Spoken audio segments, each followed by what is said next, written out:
Enfin, souvent on se retrouve dans une situation où on jette par exemple des tomates, des légumes. Donc le but c'est vraiment d'utiliser ces ingrédients, de diminuer son gaspillage alimentaire et aussi de pousser les gens à cuisiner aussi par eux-mêmes en ayant de nouvelles idées. Comment ça se met en forme sous l'application?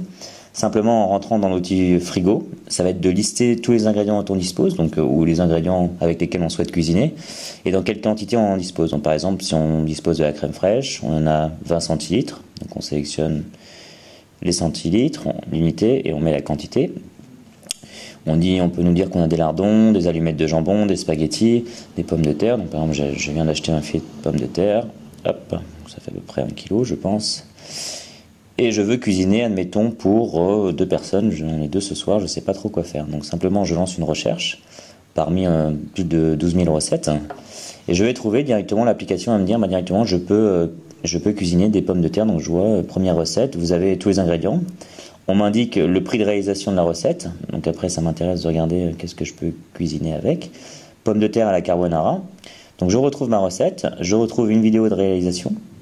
Vu que l'application recense en gros les recettes en vidéo globalement de tous les plus gros sites de cuisine, on a un certain nombre de recettes et un certain nombre de résultats. Après, si je continue un peu plus, on va me dire directement que je peux cuisiner la recette parce que j'ai tous les ingrédients disponibles. Si je veux changer le nombre d'utilisateurs, me dire je veux cuisiner pour, par exemple, en fait on est 4, je peux voir aussi l'influence que ça va avoir sur les quantités. Et je veux aussi retrouver toutes les informations concernant les apports nutritionnels. Donc l'énergie, les protéines, les glucides et aussi les matières grasses. Aussi, la possibilité qu'on laisse à l'utilisateur, ça va être de générer des variantes. Donc, sur les sites de recettes classiques, on va pouvoir mettre un commentaire. Là, on va faire un peu plus. Et simplement, on va dire, voilà, j'ai réalisé la recette et j'ai remplacé, par exemple, les lardons fumés par j'ai mis, par exemple, du jambon. Donc, simplement, l'utilisateur va vraiment pouvoir contribuer à enrichir aussi la base de données d'une façon très simple. Donc, par exemple, hop, des tranches de jambon blanc. Et directement, il va nous mettre ce qu'il en a pensé, donc si c'était un bon choix ou si c'est pas un mauvais choix.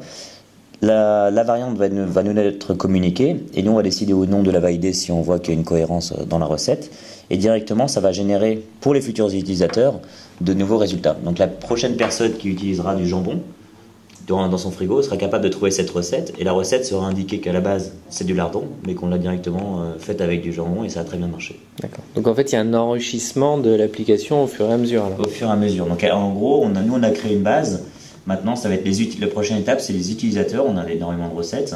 On a pratiquement pas tous les ingrédients, mais énormément d'ingrédients aussi pour couvrir assez de recettes. Après, ça va être aux utilisateurs de partager leur expérience en disant moi j'ai fait ça de cette façon. Et directement, ça va générer des nouvelles recettes, des nouveaux résultats aussi pour les prochains utilisateurs.